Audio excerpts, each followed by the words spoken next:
자, 보호개전이나 전력 제어, 뭐, 이쪽으로 보면 출제 빈도가 1.76문제예요. 그러니까 회당 2문제씩은 나온다는 얘기입니다. 그리고 뭐, 이렇게 경우에 따라서 3문제, 4문제, 5문제 이렇게 나오는 회차도 존재를 하는 거예요. 아니, 안 나오는데도 있긴 있죠. 가끔씩 이렇게 안 나올 때도 있긴 있는데 거의 나온다. 거의 평균적으로 2문제씩 출제가 된다는 겁니다. 어떤 문제가 나왔느냐? 계정기, 이거 잘리네. 계정기 동작 특성에 대해서 지금 나올 겁니다. 계정기 동작 특성의 동작 시간 특성에 대해 보호계정기의 동작 시간 특성 어떤 거 답하실 거예요? 동작 시간 특성 아니 한시 순시 그것도 이렇게 보호계정기 세팅할 때 이제 그 세팅을 정정할 때 하는 거고 동작 특성은 시간 전류 전류 시간 차단 특성이에요. 정한시, 반한시, 그쵸. 그 다음에 순간한시, 뭐 계단한시, 그렇게 되어 있는 그 얘기하라는 겁니다. 그 특성을 그래프 그려가지고 설명하면 10점 준다는 거죠. 그 다음에 계정기에 정동작, 오동작, 정부동작, 오부동작, 얘기할 수 있죠. 이게 정의를 설명을 하면 됩니다. 근데 정의만 설명하면 한 몇 줄에 끝나요. 왜냐면 정동작하고 정부동작은 정상적으로 동작한 거예요. 근데 정상적으로 동작한 거고 정상적으로 동작 안 한 거고 그 다음에 오동작, 오부동작은 잘못된 동작이죠. 그래서 잘못된 동작, 잘못된 부동작. 동작해야 될 때 동작 안 한 게 오부동작이죠. 동작 안 해야 될 때 동작한 게 오동작이고 그거에 대해서 정의를 내리고 이제 간략하게 계정기 뭐 이렇게 우리 구성 살짝 해놓고 이게 OCR 계정기 살짝 그려주고 걔가 동작한다 안 한다 이런 것들을 설명을 해주면 됩니다. 책에 어디 나옵니까? 페이지에. 얼른 보시면 191페이지 나오네요. 첫 번째 5.2 보호계정기에 관한 설명에서 동작 상태에 나오네요. 여기에 우리 책에도 4줄밖에 없어요. 근데 이거를 이제 그림을 같이 그려서 표현을 좀 해주셔야지 된다는 거고요. 그 다음에 동작 시간에 의한 분류는 193페이지에 나오네요. 그림하고 같이. 그런 순한시, 그 다음에 정한시, 반한시, 정한시 합쳐져 있는 거, 계단한시 이렇게 나오고 관절력의 정한시와 반한시 특성 같은 얘기죠. 특성에 대해서 설명하시오. 반한시는 시간이 전류가 크게 흐르면 짧게 끊는 게 반한시죠. 반한시가 이게 반한시 아닙니까, 그죠? 반한시. 근데 정한시는 그럼 이렇게입니까? 아니죠? 정한시는 정해진 시간이라고 그랬어요. 정해진 시간. 그냥 이렇게 가는 거죠. 이렇게 탁 가는 거 이게 정한시입니다. 그다음에 수전 계통에서 그 다음에 보호계전 시스템, 보호 방식, 보호계전. 자. 수전 전력 계통에서 보호계전 시스템을 보호 방식별로 분류하고 설명하시오. 이렇게 해놨습니다. 수전 설비 계통의 3가지. 우리 생각하면 되는 거죠. PFS형, 그 다음에 PFCB형, 그 다음에 CB형. 그 방식별로 분류를 일단 해라. 그리고 그거에 대해 설명을 좀 해봐라. 아까 얘기했던 거. 그 다음에 자가용 전기 설비의 보호계전 시스템의 개요, 체건 동향 보호 방식에 대해서 설명해라. 여기에서는 이제 위에는 수전 계통에서라고 해놓고 밑에는 자가용 전기설비의 보호계전 시스템이니까 여기에는 수전 계통도 들어갈 수 있고요. 뭐 변압기 2차 측도 있을 수 있고 거기에 어떤 보호계전 시스템 자체에 대한 개요, 그 다음에 최근 동향, 보호 방식. 최근 동향에는 그 뭐가 있죠? 보호 방식, 디지털 계정기 적용한다. 그런 것들. 그리고 보호 방식은 또 이제 우리가 보호 방식 어떤 거 쓰면 됩니까? 후비 보호 방식, 그 다음에 뭐 차동 계전 방식, 그런 보호 방식 나오는 것들 쭉쭉쭉 해가지고 좀 써주시면 될 거고. 그 다음에 디지털 보호계정기에서 문제가 이렇게 나옵니다. 디지털 보호계정기의 특성. 어떤 특성이 있어요? 금방 한번 찾아보자, 뭐. 금방. 여기 있네. 이 199페이지 표를 확실히 알면 좋겠죠. 119페이지 아날로그 계정기하고 디지털 계정기를 비교할 줄 알면 돼요. 특성은 뭐 거기 4번에 디지털 계정기의 특성 해가지고 고기능, 소형화, 고신뢰성, 융통성, 저부담, 경제성, 장래성 이렇게 있는데 그런 내용을 적어도 되고 아날로그 계정기하고 비교해서 이렇게 쫙 설명해줘도 되죠. 뭐 10점짜리면 충분히 뭐 표만 하나 그래도 제대로 설명하는 겁니다. 그 다음에 PCM 표본화 정리에 대해서 펄스 코드 모듈레이션 PCM이다라고 하면 디지털 계정기다라고 생각을 하시고 적으시면 되는 거예요. 디지털 계정기 안에 이렇게 아날로그 신호를 디지털로 변환해주는 장치가 있는 거니까. 자, 그거에 대한 표본화 정리. 디지털 계정기에는 아날로그 신호를 디지털로 신호로 바꾸기 위해서 표본화, 그 다음에 양자화, 부호화를 시켰잖아요. 디지털로 바꾸기 위해서. 그 중에서 그럼 표본화 정리에 대해서 설명해 보라고 그랬어요. 표본화는 뭘까요? 여기 뭐가 탁 떠올라집니까? 네, 샘플링을 어떻게 하는지 그게 떠오르면 됩니다. 디지털 계정기 개념도를 살짝 그려주고 샘플링을 어떻게 하는지 보면 되죠. 그거는 뭐 앞쪽에 있겠네요. 여기 197페이지에 보면 원리에 대해서 살짝 나오고 198페이지에 표본화에 대한 게 있어요. 샘플링 파형도 그려주고 뭐 이런 파형을 그려주고 샘플링을 한다든지 이런 식으로 그려가지고 뭐 샘플링을 뭐 이렇게 한다든지 그 순간순간에. 자, 그리고 디지털 보호계정기 구성 어떻게 구성되어 있냐 그림 있죠? 197페이지에. 그리고 구성 요소를 차례대로 나열하고 그 각각의 설명하라는 겁니다. 입력 변환기, 아날로그 필터, 그 다음에 샘플링 홀더, 그 사이에 멀티플렉스 있고, 그 다음에 AD 변환기 있죠? 그 다음에 뭐 전원부, 연산부에 대해서 정리하라는 거고, 디지털 보호계정기 구성에서, 그 다음에 PCM 또 나왔네요. 반송전류 차동 개전 방식의 구성 원리 및 장단점을 써라. 일단은, 이거는 조금 뭐 여기에 반송 전류 차동 개전 방식을 이제 알아야지 쓸 수 있는 내용이 되겠어요. 일단 PCM이다라고 하면 디지털 계정기다 이렇게 보시면 되고, 반송 전류 차동 개전 방식은 전류차가 생기면 동작하는 계정기잖아요. 우리 변압기에서는 어떤 차동 개전 방식을 썼어요? 비율 차동 개전 방식. 그는 전류차에 의해서 보호하는 건데 전류차가 생길 수밖에 없기 때문에 생길 수밖에 없는 거는 비율적으로 고장이 아니다라고 판단한 거고, 얘는 1A라도 생기면 동작하는 계정기예요. 바로 그냥 차동 계정기는. 그러니까 얘는 어떤 방식을 쓰는 겁니까? 모선에서 들어오는 전류, 나가는 전류에 대한 사고. 그러니까 모선 내부 사고가 났을 때 들어오는 전류하고 나가는 전류가 다르다. 이게 하나의 모선인데, 들어오는 전류, 여기 나가는 피더, 이거의 전류합이 다르면, 이 전류하고 이 전체의 합이 다르면 동작하는 계정기가 차동 계전 방식이에요. 또 송전선로에 많이 써요. 송전선로에 한전에서 뭐 변전소에서 이쪽 변전소로 보내는데 선이 이렇게 하나만 갈까요? 아니죠. 이중화를 시키겠죠. 한전에서도 이렇게 두 개를 보낼 거예요. 이렇게 두 개를 보낼 건데, 여기에 전류가 이렇게 흐를 건데, 여기에서 지락사고 생겼어요. 그럼 얘를 끊어주고 얘로 계속 송전해야 되잖아요. 정전이 되면 안 되니까. 그래서 이렇게 차단기 뭐 229 뭐 154 345 이런 송전선로 지락이 생기면 여기에서 전류가 이쪽으로 흐르고 여기에서는 전류가 이렇게 흐를 거예요. 평상시에 여기에 계정기 써가지고 이렇게 흐르고 여기에 계정기 써가지고 이렇게 흐르면 똑같은 전류니까 전류차가 없다라는 거죠. 그럼 정상 여기 지락이 생기면 전류가 여기는 이렇게 흘러들어오고 여기에서는 이렇게도 흘러들어오니까 전류차에 의해서 전류차 생겼네? 동작 여기하고 여기 탁 끊어주는 거예요. 이렇게. 그런 게 차동 개전 방식이거든요. 근데 반송 전류를 한다. 지금 여기 짧은 경우에는 케이블로 쭉 연결해가지고 그 차이를 그대로 할 수가 있어요. 근데 여기하고 뭐 수 킬로미터 떨어져 있다. 어떻게 할 겁니까? 선을 다 보내야 되잖아요. 그런 선을 보내는 방식으로 사실 사용을 예전에는 했어요. 근데 디지털 계정기로 바뀌면서 어떻게 하면 될까요?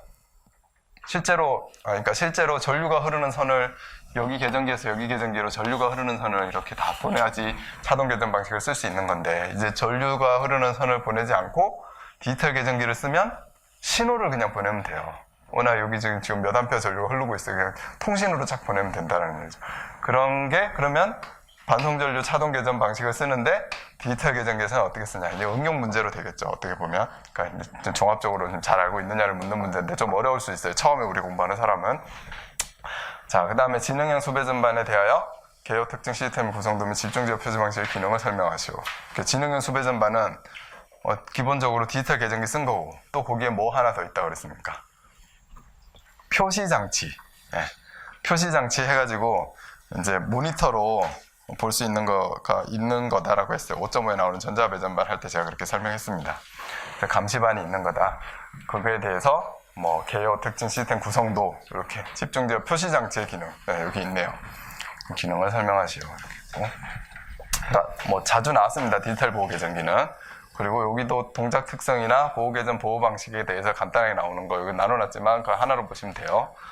자, 그 다음에 가장 많이 나온 거 비율 차동 계정기. 그 다음에 계정기 정정, 보호 계전 방식, 보호 계전, 그 다음에 비율 차동 계정기 이렇게 나온 거거든요. 그래서 하나의 아이템으로는 비율 차동 계정기 엄청 많이 났어요. 여기 하나, 둘, 셋, 넷, 다섯, 그 다음에 여섯, 일곱, 여덟 뭐 이렇게 나왔으니까 그 비율 차동 계정기는 적용할 때 고려사항, 비율 차동 계정기 어디 나왔습니까? 조금 더 뒤로 가서 6번의 전기설비 보호에 바로 변압기 보호 다음에 바로 나오죠. 217페이지에 비율차동 개전기에 관한 설명해가지고 적용할 경우 고려사항 뭐 고려해야 됩니까? 뭐 DCR에 적용해가지고 여기 보면 DCR의 오차 원인, 오차가 생긴다는 거죠. 탭에 의해서, 그 다음에 CT 자체 오차에 의해서, 그 다음에 변압기 권선비에 의해서, 그죠? 그런 것들을 고려사항, 거기 써야 되고요. 그 다음에 적용 시 주의사항에서 쭉 보면은 그 Y 델타 결선했을 때 어떤 전류의 위상각, 그죠? 그리고 델타 결선했을 때 전류의 크기, 그런 것 때문에 생기는 오차, 그런 것도 여기 추가적으로 좀 써줘야 되고요. 네. 그렇게 써주면 됩니다. 그런 것들이 지금 비율차등 계적을 적용할 때 고려사항이 또 하나 더 중요한 거, 하나의 아이템으로 또 나오는 오동작하는 거, 그죠? 비율차등 계정기를 설치했더니 변압기의 여자 돌입전류 때문에 오동작한다. 그거에 대한 내용 쓰고 거기에 대해서 이제 감도조합법, 고조법제법, 비대칭파 저지법으로 그 오동작을 방지해야 된다. 그런 것까지 써주면 25점으로 충분히 나오는 거죠. 보호개전, 비율차동 개전 방식에 대하여 각각 설명하시고, 이것도 동작 원리 설명하고 그림 그려야 되고, 동작 특성, 그 다음에 차전류가 생겼을 때, 그리고 요 그림 그려가지고 그 동작 안 하는 범위, 동작 하는 범위 있죠? 네, 그래가지고 써줘야 되고, 적용시 문제점 및 대책. 이건 또 어떤 문제점? 일단 오차가 생기는 문제점, 그것 때문에 비율의 차를 뒀어요. 그거는 살짝 언급하고, 여기서 가장 크게 써줘야 될 게 여자 돌입 전류에 의한 오동작에 대한 문제점을 써줘야 돼요. 그에 대한 대책 잘 써줘야 되고. 자, Y델타 결선 또는 Y델타 결선 Y델타 델타 Y 했을 때, 비율차동 개전기 했을 때 변압기 결선과 반대로 한다. 그러니까 변압기가 델타 Y면은 비율차동 개전기 CT는 Y 델타로 건다. 그죠? 그렇게 하는 이유, 그 이유를 설명하라는 거예요. 그러면 여기에는 뭐부터 써줘야 됩니까? 처음에 변압기의 각변이부터 써주는 거예요. 변압기의 각변이가 델타 Y를 했을 때 30도 빨라지는 거에 대한 이유를 먼저 써주고, 그 그림을 해준 다음에, 그 다음에 이 CT 결선을 할 때 반대로, 여기 지금 델타 Y는 Y 델타로 반대로 했잖아요. 반대로 해야지만 그 위상각이 맞아진다라는 걸 해주라는 겁니다. 그 다음에 비율차등기 오동작 방지는 3가지. 감도조합법, 고조파 억제법, 비대칭파 저지법 3가지 그림 그리고 설명하는 것만으로도 25점이 나온 거예요. 그럼 이제 좀 상세하게 설명해야 되겠죠. 비율차등 계정기 정정하는 거, 우리 지난 시간에 풀어봤던 정정법이 이렇게 나옵니다. 그리고 또 이것도 비율차등 계정기 정정하는 거. 여기에는 여기도 비율차등 정정 문제만 이렇게 해놓은 거예요. 정정 문제에 대해서 뭐 부정합이 생기고, 여기 이제 탭절안에 10%, CT 오차에 대한 10%, 5%, 여유 5% 정정을 해가지고 이 그림에 없는데, 정정을 해서 나오는 거 또 5% 이내로 들어와야 되죠. 그래가지고 쭉쭉쭉 했더니 뭐 30%가 됐다든지 35%가 됐다든지 쓰라는 겁니다. 돌입전류의 발생 메커니즘, 방지 대책. 그럼 돌입전류가 그럼 왜 생기는지 쓰라는 거고, 그에 의해서 잠시만요. 변압기 여자 돌입전류 발생 메커니즘과 방지 대책? 이거는 비율차동 개전기라고 안 쓰여져 있네요. 여자 돌입전류의 발생 메커니즘은 메커니즘대로 이제 하면 되고, 방지 대책? 여자 돌입전류를 방지하는 대책일지 아닐지 그거에 판단했으면 돼. 난 여자 돌입전류에 대한 방지 대책이다. 그럼 뭐 써야 됩니까? 혹시 여자 돌입전류는 일단 내가 생기게 하고 안 생기게 하고 하기는 어려워요. 그죠? 그러면 여기 발생 메커니즘에 대해서 잘 보고 방지 대책을 조금 줄일 수 있는 거를 생각을 할 수 있겠죠. 실질적으로 좀 줄일 수 있는 게, 잔류 전하가 없을 때는 조금 적게 생길 수 있어요. 그죠? 경우에 따라서 잔류 전화 없어요. 그러면은 바로 껐다가 바로 투입시키지 말고 잔류 전하가 다 방전된 다음에, 그 다음에 투입하면은 그래도 적게 생길 수 있어요. 또 투입 시에 전압 이상 때문에 얘가 돌입전류가 크고 작고 할 수 있어요. 그죠? 그 투입 시의 전압 이상을 내가 그냥 제어는 못 해요. 근데 투입 시의 전압 이상을 제어하는 장치가 없는 건 아니다. 그거를 넣어가지고 여자 돌입전류를 줄일 수는 있죠. 그렇게 쓰셔도 되고, 나 일반적으로 여자 돌입전류가 생기는데, 여기 투입 시에 여자 돌입전류가 쭉 들어오는데, 여자 돌입전류에 의해서 이 내부 변압기 보호를 하는 87번 계전기가 오동작하게 된다. 그 오동작하는 거에 대한 방지를 하기 위해서 여기도 감도조합법, 고조법, 억제법, 비대칭파 저지법이 있다. 이렇게 소개하셔도 됩니다.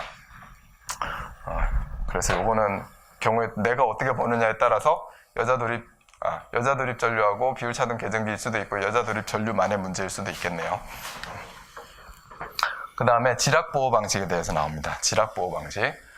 자, 지락보호 방식은 문제가 이게 엄청나게 제일 많이 나오는 거예요. 지락보호를 어떻게 할 거냐. 그럼 개통의 지락보호 방식에 대해서 설명하시오. 그러면은 가장 크게 두 개로 똥 분류를 해야 돼요. 어떻게? 직접 접지 방식, 비접지 방식. 직접 접지 방식에서는 이제 그 지락 전류를 검출을 해야죠. 이 비접지 방식에서는 기본적으로 지락 전압을, 영상 전압을 검출을 해야 되는 거죠. 영상 전류 검출은 잔류회로 방식, 영상 불로회로 결선 방식, 그 다음에 ZCT를 넣는 방식, 뭐 그렇게. 또 더 있죠? 몇 페이지에 나옵니까? 어디에 나오냐면 228페이지 중성점 접지 방식, 전기설비 보호 방식, 여기에도 이제 자세히 나오고요. 거기에 230페이지에 보면 3번 직접 접지 방식의 보호 개전, 4번 비접지 방식의 보호 개전, 그거에 대해서 항목이 나왔었고, 그 다음 233회 저압회로 지락 차단 장치 함, 여기에는 그림도 그려가면서 해놨어요. 그래서 CTY 결선, 상건성 영상 분로회로, 그 다음에 여긴 ZCT가 없나요? 중성점 CT 방식이 있네요. 그 다음에 ZCT도 넣어도 됩니다. 그 다음에 비접지 방식에서는 영상 전압을 검출하는 GPT와 OVGR, 오케이. 그걸로 해가지고 하는 방식. 그 다음에 그 피더까지 다 할 수 있는 방법이 ZCT를 설치를 해서 SGR로 검출하는 거죠. SGR로 선택 지락 차단하는 방식. 그 다음에 비접지에서 지락 전류가 많이 흐르지 않으니까 접지용 콘덴서를 설치하는 방식. 이런 방식들이 이제 있는 겁니다. 거기에 대해서 설명하라는 문제가 다 이렇게 말만 조금 바꿔서 나온 거예요. 그래서 뭐 중성점 접지 방식, 직접 접지와 비접지 계통에 대한 지락 차단 장치의 시설 방법에 대해 설명하시오. 지금 설명한 거 쭉 쓰시면 되고요. 비접지 계통에서 일선 지락 사고 시 영상 전압 산초식 유도하고, 요거는 저기 1권에 가면 있습니다. 영상 전압이 지락 전류 그냥 지락 전압 그 GPT에 나오겠네요. GPT에 영상 전압 산초식이 있고요. 그 다음에 GPT하고 ZCT에 의한 선택 지락 계전기, SGR의 감도 저항제. SGR이 어떻게 동작하는지를 알면 됩니다. 저도 시험 볼 때 이 문제가 나왔었는데, 제가 학교 갈 때 저거 문제가 똑같이 하는 문제인데도 이거 해가지고 썼어요. 그냥 이렇게 해가지고 영상 전압이 있고 여기에 이제 전류가 흐르는데 그때 동작한다. 이게 감도에 대해서 지금 하라는 거잖아요. 감도 저하 현상.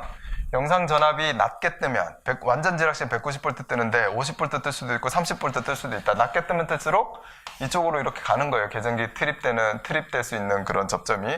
그 다음에 여기 지락 전류가 이만큼 흘러줘야지 동작을 하는 거죠. 그 영상 전압에 지락 전류가 이만큼 영상 전압이 낮을 때 지락 전류가 이만큼 동작해야지 가야지 동작하는 거니까 잘 안 될 수 있는 거고. 그 다음에 영상 전압이 이렇게 높게 떠도 전류치 자체가 작으면은 또 동작이 안 할 수 있는 거예요. 또 전류가 IC로 많이 흐르냐 IR로 많이 흐르냐 그 사이 뭐 40에서 45도 정도 사이에서 가장 민감하게 동작하는 거고, 그렇지 않으면 민감하지 않게 동작하는 거예요. 또 전류의 방향이 반대가 되면 지락나지 않은 상을 얘기하는 거죠. 반대가 되면 동작 안 하는 거고. 그러니까 감도 저하가 요 전류의 어떤 위상각, 그 다음에 이 전압의 영상 전압의 크기 이런 거에 의해서 감도가 저하가 생기는 거예요.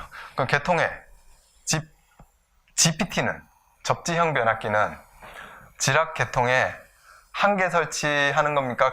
좀 여러 개 설치해도 됩니까? 반드시 한 개만 설치해야 돼요. 네. 이렇게 변압기가 이렇게 있는데 여기 비접지 계통입니다. 여기에서 뭐 회로가 이렇게 쭉쭉쭉 가 있어요. 그러면 여기 SGR을 썼어요. 선택 차단하려고. 여기 ZCT에서 SGR이 다 있어야 됩니다. 회로마다 SGR. 그래서 ZCT에서 다 들어와야 돼요. 영상 전류 검출을 다 해야 돼요. 근데 영상 전압 검출을 위해서 여기다 GPT를 달 거예요.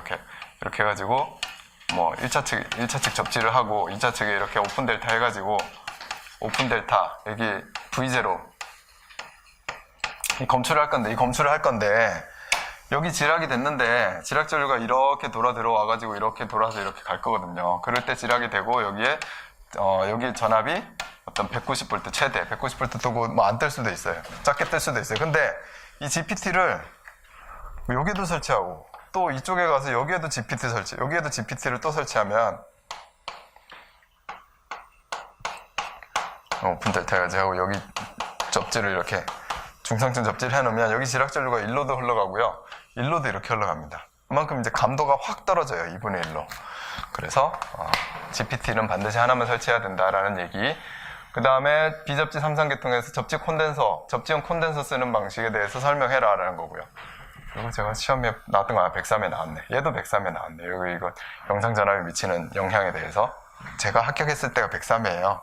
이거 다 썼어요, 저는. 지락 보호 방식을 종류별로 설명하시오. 지락 보호 방식 또 나왔네요. 그죠? 이건 직접 접지, 비접지 해가지고 다 종류별로 쓰라는 거고요. 지락 사후 검출 방법의 종류 특징 설명하시오. 비접지 계통에서. 비접지 계통의 것만 쓰면 되고. 비접지 저압전로의 지락 보호 방식에 대해 이것도 비접지 계통만 쓰면 되는 거고. 그 다음에 접지 방식 중 직접 접지, 저항 접지, 비접지. 얘는 지금 여기 처음에는 우리 직접 접지하고 비접지만 지금 얘기를 계속했고 또는 비접지나 직접 접지에서 했는데 여기서는 직접 접지, 저항 접지, 비접지 이렇게 해놨어요. 제가 이런 얘기 했을 거예요. 공부할 때 접지 방식하고 비접지 방식이 있는데 직접 접지 방식에서 직접 접지하고 저항 접지를 좀 나눠서 공부해라 라고 했습니다. 거기에서는 저항 접지에서는 어떤 방법을 써야 된다 반드시 영상 불로 회로 결선 방식을 써야 될 이유가 거기에 생긴다라는 거죠. 왜냐면 지락전류가 작기 때문에 그거를 검출을 해내기 위해서 그냥 잔류 회로 방식을 쓰면은 CTB가 얼마 이상이 되면은 검출이 자꾸 떨어지는 거예요, 감도가. 300대 5를 초과하면, 그죠? 400대 5, 500대 5, 600대 5, 1000대 5, 2000대 5 가면 자꾸 감도가 떨어져서 영상 불로회로 결선 방식을 반드시 써야 된다. 저항접지 방식에서는. 그거에 대한 차별성을 두고 답안지를 작성하면 되는 겁니다. 여기에는 이 비교를 좀 여러 개를 하라는 얘기네요. 지락시의 건전사양의 전압은, 뭐가 가장 크냐? 비접지가 가장 크죠. 직접접지가 가장 작죠. 얘는 그 사이에 있죠. 그 다음 지락전류의 크기는 뭐가 가장 커요? 직접이 가장 크고 비접지 작고 그 사이에 있고. 절연 강도는 비접지는 엄청 크게 해야 됩니다. 절연 강도 튼튼하게. 얘는 절연 강도를 낮출 수가 있어요. 저감 절연을 할 수 있다. 지락시의 유도장애는 뭐가 가장 커요? 직접 접지가 가장 커요. 지락전류 쫙 흐르니까 유도장애 생기는 거고. 지락 계전기 보호 계전 방식 서로 다르게 쓰라는 거고요. 그 다음에 지락시의 안정도는 뭐가 좋아요? 비접지가 좋죠. 전기 공급의 안정도는 계속 공급할 수 있다. 이것도 우리 책에 표로도 있었던 것 같은데 표로 어디에 있냐면 페이지를 얼른 한번 얘기해 보시면 여기 있네요. 229페이지 개통 접지의 접지 방식에 비교해가지고 직접 비저항 접지 이렇게 해서 비교를 해놨습니다. 자, 그 다음에 또 비접지 계통의 지락보호 구성 방식 해라. 저압 비접지 계통에서 지락보호 방법 해라. 그래서 GPT 쓰고 SGR 쓰는 걸 계속 문제가 나온다는 겁니다. 이건 나오고 또 나오고 2006년도에 나왔으니까 또 이제 16년도에 나왔어요. 18년도에 또 나와요. 이번에 114에서 나오면 115회 또는 116회 또 나와요. 계속 그렇게 나옵니다. 그 다음에 이제 기기 보호를 어떻게 할 거냐. 변압기에 대한 보호를 어떻게 할 거냐. 기본적으로 변압기의 과전류 보호, 단락 보호 이런 거 보호 계정을 어떻게 할 거냐, 세팅을 어떻게 할 거냐. 또 변압기 자체에서는 이거 변압기 보호 하면은 또 두 가지로 통해가지고 정기적인 보호, 기계적인 보호 생각이 나면 좋죠. 그리고 정기적인 보호는 OCR 계전기로 한다. 또 비율차등 계전기로 내부 보호한다. 이런 것들 한다 하면 되고 기계적인 보호는 뭡니까? 부호월제 계전기, 충격압력 계전기, 방압장치, 온도계, 유명계 이런 것들. 그게 또 나열을 쓰라. 그 다음에 여기 모선보호나 결상보호가 있는데 모선보호하고 모선보호는 아까 얘기했듯이 차동보호를 하는 거예요. 모선보호는 차동보호를 차동계전 보호를 하는 거고요. 결상이나 역상이 시험에 나오면은 모터하고 좀 연관돼서 이제 좀 써주는 게 좋거든요. 근데 결상은 RS T상 중에 한 상만 떨어져 나갔다라는 거예요. 그랬을 때 전기 설비를 보호하기 위해서 전체 다 그냥 끊어줘야 될 필요가 있다. 그 다음에 역상이 걸리면요. 회전 RST가 아니라 RTS가 된다는 거죠. 그럼 모터가 정방향으로 돌아야 되는데 역방향으로 돌아버린다는 거거든요. 그럼 모터가 또 과열되거나 그렇게 소손될 수가 있어요. 그러니까 역방으로 돌면 안 되고 또. 그러니까 그거는 이제, 그렇게 검출이 되면 끊어준다. 그것도 저 계전기들이 다 있습니다. 결상 계전기, 역상 계전기가 있어요. 그런 계전기에서 동작시키면 되는 거고, 요거보다는 변압기에 대한 보호, 콘덴서에 대한 보호, 전동기에 대한 보호. 그럼 콘덴서의 보호를 어떻게 할 거냐. 여기도 콘덴서의 회로 보호, 콘덴서의 내부 보호 이렇게 구분해서 좀 써주면 좋죠. 회로 보호에서는 과전류, 과전압 이런 거 얘기하면 고조파 같은 것도 얘기 좀 해줘도 되고, 내부 보호는요. 어떤 보호 방식이에요? 네. NVS, NCS, 오픈 델타, 전압 차동, 그 다음 여기에도 정기적인 거고, 여기 정기적인 거, 기계적인 거는 암 스위치, 리드 컷 방식. 예, 그렇게 쭉쭉쭉 떠올라서 써주시면 되죠. 콘덴서. 그 다음에 전동기 보호. 전동기 보호는 뭘로 합니까? 전동기 보호용 계정기로 하면 돼요. 계정기로 해서 과전류, 가부하, 결상, 역상, 지락 보호 이런 게 하면 되고, 그 다음에 단락사고 났을 때는 차단기로 한다. 그 다음 과부하는 보호 계정기로 한다. 이렇게 해가지고 개통 그려가지고 이렇게 MC12하고 마그네틱 컨택하고 보호 계정기 이렇게 써주고 하면 되죠. 보호 계정기는 이렇게 ZCT나 GT나 ZCT를 써서 이렇게 OCR 또는 EOCR, MPR, 모터 보호 계정기 이렇게 막 쓰시면 됩니다. 그럼 주요 명칭을 아시는 대로 쓰면 되고요. 자, 여기에서 이제 점수를 쭉 높일 수 있는 방법이 이런 모터 보호다 그러면 모터 보호에 대한 그림을 그리라는 거예요. 콘덴서 보호다 그러면 콘덴서 보호에 대한 그림을 그려야 돼요. MC12라고 해도 되고 그냥 CB라고 해도 되고, 콘덴서, 직렬 리액터, 그 다음 콘덴서 이렇게 그려주고 하라는 기본적으로. 그 다음 또 변압기 보호면 또 변압기 보호에 VCB, CT, 여기 계정기 뭐 50, 51로 하든지 OCR, OCGR 뭐 쓰든지 51G, 51G 뭐 이렇게 다 쓰시든지, 변압기 이렇게 또 변압기에 비율차동 계정기를 그리시든지 간단하게 이렇게 그려놓고 설명을 해야 되고, 또 반드시 하나 더 넣어야 될 거. 이 그림에 빗대어서 설명을 하면서 반드시 하나 넣어야 될 게 전류 시간 곡선이에요. 전류 시간 곡선. 전류 I, 시간 T. 자, 곡선을 그릴 건데, 뭐 이 보호 계정기 어떤 전류 시간에 차단되는 이 곡선을 하나 그려놓고요. 그냥 간단하게 이렇게 그려놓으면 돼요. 그 다음에 뭐를 반드시 그려야 됩니까? 변압기 보호 그러면은 뭐 그려야 돼요? 변압기에 뭡니까? 뭐 단락 강도라고 표현해두고 변압기에 허용 전류 특성 그렇게 해도 되죠. 그런 명칭들을 써가지고 반드시 변압기에 허용 전류 시간 특성, 전류 시간 특성 곡선 하나 딱 그려놓고 그 아래로 반드시 들어가야 되고요. 그럼 변압기 보호에서 여기에 하나 특징적으로 추가해줘야 될 게 뭡니까? 여자 돌입 전류. 여자 돌입 전류에서 차단기 이 계정기가 동작하면 된다, 안 된다? 안 된다. 그래서 어디다 표현했는데 이런 데다가 표현해가지고 여자 돌입 전류 표현하라는 거죠. 이렇게 해서 이게 여자 돌입 전류다. 이 전류치는 TR 전격의 10배. 이 시간은요 0.1초. 예, 거기에다가 딱 내 콤마를 찍겠다는 거예요. 거기에 동작 안 하겠다. 또 TR의 허용 전류 시간 특성, TR의 단락 강도 표현을 할 때는 여기에다가 어떤 수치를 하나 표현을 해줍니까? 예, 예, 여기다 안시 포인트, 예, 안시 포인트, 안시 포인트, 안시 포인트의 식은 트립 시간은 그러니까 견딜 수 있는 시간은 어떤 전류 배수의 제곱에 1250이라는 시간이다. SEC 시간이다. 그럼 요거 배수는 변압기 전격 전류의 변압기 2차 측의 단락 전류에 대한 비다. 그래서 이게 변압기 임피던스가 이게 임피던스가 4%로 가정을 하고 4%면은 4분의 100이니까 25배가 나와요. Rn분의 Is가 25의 자승에 1250 하면 몇 초가 나온다고요? 2초가 나옵니다. 그러면 여기다가 하나 딱 이렇게 해가지고 여기도 설명을 하나 해주는 거죠. 여기 25배 변압기 전격이 25배 전류 여기 몇 초 동안 견딘다고요? 2초 동안 견딘다. 그거에 대한 시간 t를 계산해가지고 땅땅땅땅 찍어놓은 게 요곡선이잖아요. 그 반드시 보호되게끔 해야 된다. 이거를 설명해주면 이걸 이제 설명해주고 여기에 대한 보호, 변압기 보호에 대한 대책, 기계적인 거, 정기적인 거 이렇게 쭉 설명을 하면은 만점짜리가 되는 거예요. 그 다음에 전동기 보호다. 그럼 반드시 시간 전류 특성 곡선을 그려야 됩니다. 전동기 보호에서는 뭘 그려야 됩니까? 이 곡선 그려야 되죠. 요 마지막에 이 라인 반드시 있어야 돼요. 이건 뭐다?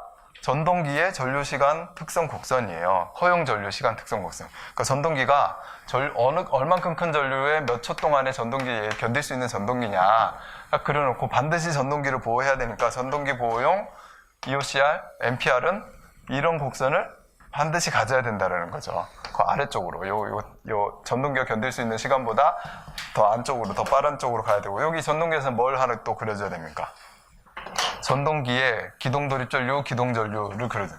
전동기가 처음에 스위치를 딱 넣으면 기동돌입전류가 팍 흘러요.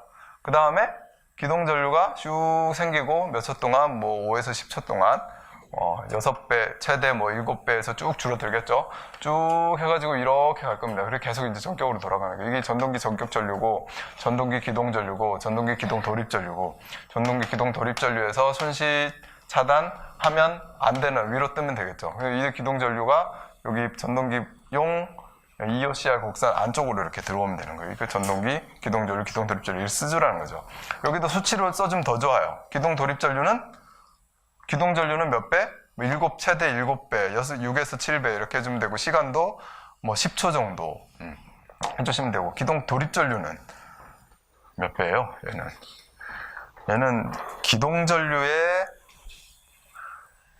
5배? 생각이 안 나요. 몇 배예요?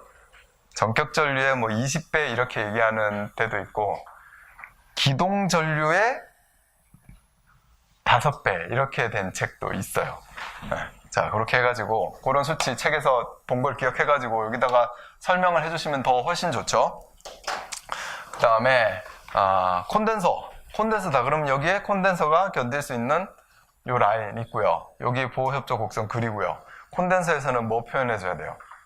네, 여기도 콘덴서 돌입전류. 콘덴서 스위치 넣으면 콘덴서가 돌입전류가 이렇게 빵 생긴다는 거예요. 콘덴서 돌입전류. 콘덴서 돌입전류는 콘덴서 전격의 뭐 70배, 몇 초? 아주 짧은 시간이에요. 0.002초인가 그래요. 그죠? 그러니까 아주 짧은 시간 들어오는데, 당연히 콘덴서 보호용 MCB는 동작 안 합니다. 그때 그 0.002초 만에 동작시킬 수 있는 건 없어요. 그러니까 동작 안 할 거고, 어떤 게 들어가면 문제가 생길 수 있다? 퓨즈가 혹시 들어가면 거기에서 문제가 생길 수도 있어요. 퓨즈는 아주 짧은 시간에도 열화될 수 있으니까, 그런 것들에 대해서 쭉 설명하라는 문제가 여기 이만큼 나오는 겁니다. 이것도 반복돼서 나와요. 한 회 콘덴서 나오면 그 다음에 뭐 전동기 나오고, 그 다음에 변압기 나오고, 이렇게 나와요. 차례대로. 자, 그 다음에 전력 제어, 감시 제어까지 제가 여기다 좀 넣어놨는데요. 이제 감시 제어 하는 거를 제가 통신 쪽에다 넣어놨다가, 이제 이게 보호 계정 쪽으로 좀 문제를 가져왔어요.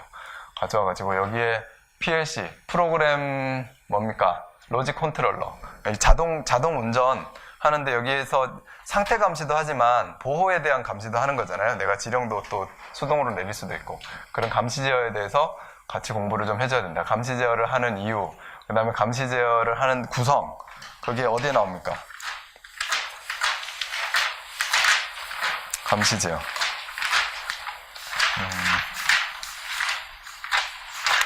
네, 여기 나오네요. 몇 페이지에 나오냐면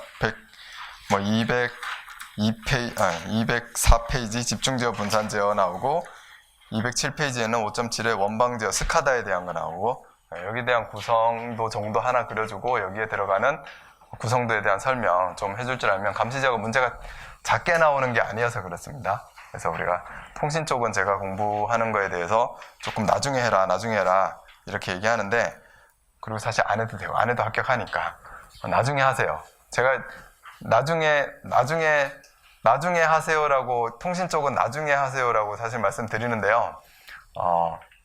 나중에 하기 전에 합격합니다. 다른 거 먼저 하면. 그러니까 나중에 하라고 하는 거예요. 지금 이제 근데 이 전력 제어 감시 제어는 문제가 많이 나오니까 좀 여러분들이 공부하실 수 있는 분들은 좀 하시면 좋아요. 나머지 뭐 기타 문제가 이렇게 있고, 그렇게 해서 문제가 한 2문제 정도가 계속 출제가 된다.